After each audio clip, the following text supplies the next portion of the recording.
नमस्कार, मैं पुनीत काशीवाला मिश्रा और आप देख रहे हैं द मानस वॉइस पर विचारों का रण। साथियों,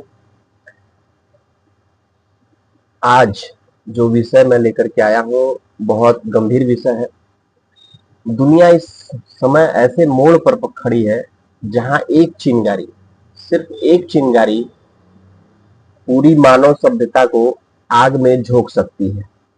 हालांकि इस समय तो लगभग झोंक दिया गया है। युद्ध में विश्व परेशान है। उधर रूस यूक्रेन, इधर इजराइल और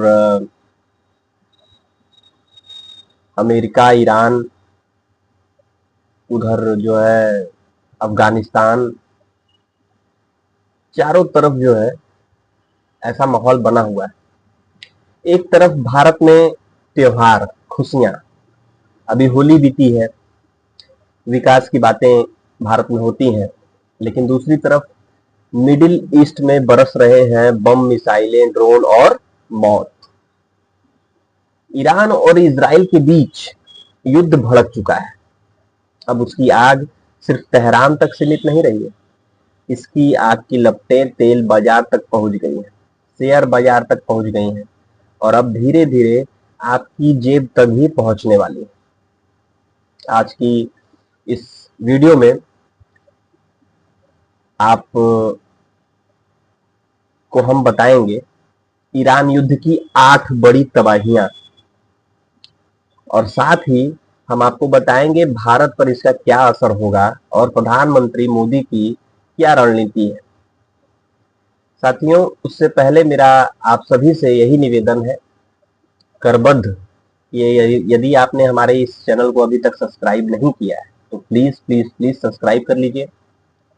बेल आइकन दबाना बिल्कुल मत भूलिए। जब भी आप हमारे चैनल को सब्सक्राइब करते हैं तो हमें असीम ऊर्जा का एहसास होता है, हमें और भी अच्छे अच्छे कंटेंट लेकर के आने की प्रेरणा मिलती है आपसे। और अब आइए आगे बढ़ते हैं। मिडिल ईस्ट का जो इतिहास है वो खून और संघर्ष से भरा हुआ है, लेकिन इस बार मामला काफी बड़ा है। इजराइल और ईरान के बीच लंबे समय से तनाव चल रहा था, लेकिन जब इजराइल ने ईरान के सैन्य और परमाणु ठिकानों पर हमले शुरू किए तो ईरान ने भी जवाबी मिसाइलें दाग दी और यहीं से शुरू हुआ एक नया युद्ध। यह युद्ध सिर्फ दो देशों का नहीं है, इसमें शामिल है अमेरिका, इजराइल, ईरान और पूरे मिडिल ईस्ट देश। यानी अगर यह युद्ध बढ़ा तो तीसरे विश्व युद्ध की संभावना भी बन सकती है। साथियों, इस युद्ध की सबसे बड़ी चोट ईरान की अर्थव्यवस्था पर पड़ी है। तेहरान के पास ईरान के सबसे बड़े तेल डिपो के ऊपर भयंकर हमला किया गया अमेरिका इजराइल द्वारा, और इसके बाद जो तस्वीरें सामने आई वो रोंगटे खड़े कर देने वाली थी। चारों तरफ आग, तेल की टंकियां जल रही थी, आसमान में काला धुआं दिखाई दे रहा था। ऐसा लग रहा था कि जैसे पूरा शहर जल रहा हो। याद रखिए कि ईरान की सबसे बड़ी ताकत उसका तेल है, और जब उसी पर हमला हुआ तो समझ लीजिए कि युद्ध की दिशा बदल गई। साथियों, तेल के डिपो का जलने का असर सिर्फ आग तक सीमित नहीं है।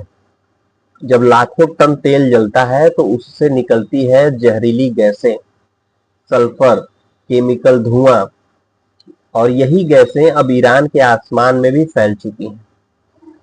तेहरान में हालात ऐसे हैं कि दिन में अंधेरा छा गया है, लोग घरों में बंद हैं, सांस लेना मुश्किल हो गया है।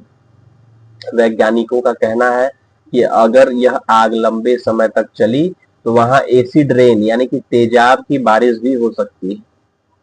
दोस्तों, सिर्फ डिपो ही नहीं, ईरान की तेल पाइपलाइनें भी इस युद्ध का निशाना बन गई है।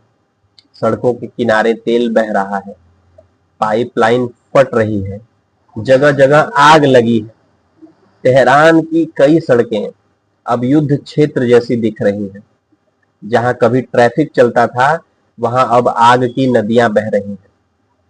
साथियों, अब यह युद्ध सिर्फ ईरान तक सीमित नहीं है। अब मिडिल ईस्ट के दूसरे देश भी इसकी चपेट में आने लगे। बहरीन की सबसे बड़ी तेल रिफाइनरी BAPCO पर बहुत बड़ा हमला हुआ।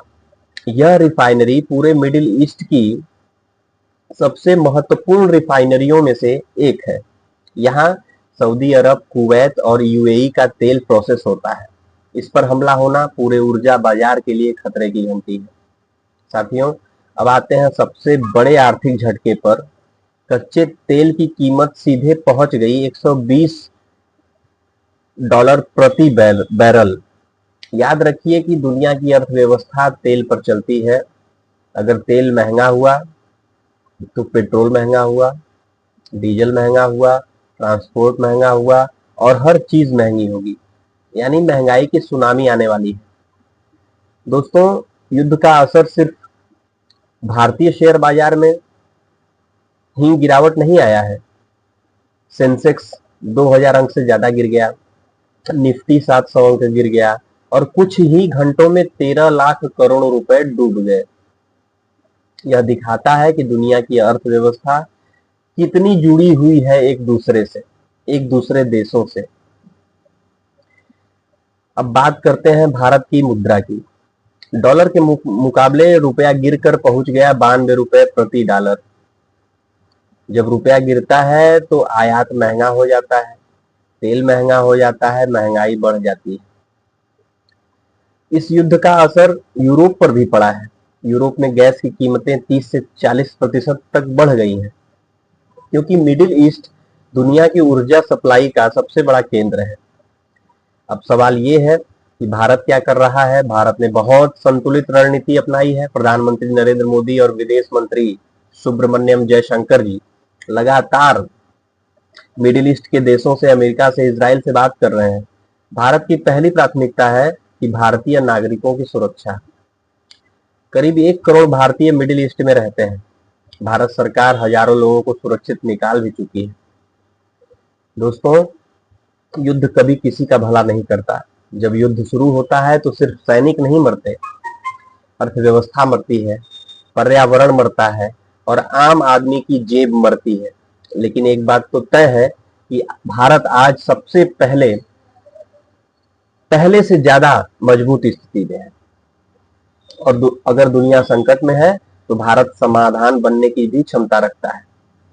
अगर आपको ये विश्लेषण पसंद आया तो इस वीडियो को लाइक कीजिए, चैनल द मानस वॉइस को सब्सक्राइब कीजिए और कमेंट में जरूर लिखिए हर हर महादेव। मैं हूं पुनीत काशीवाला मिश्रा। मिलते हैं साथियों अगले राष्ट्रवादी वीडियो में।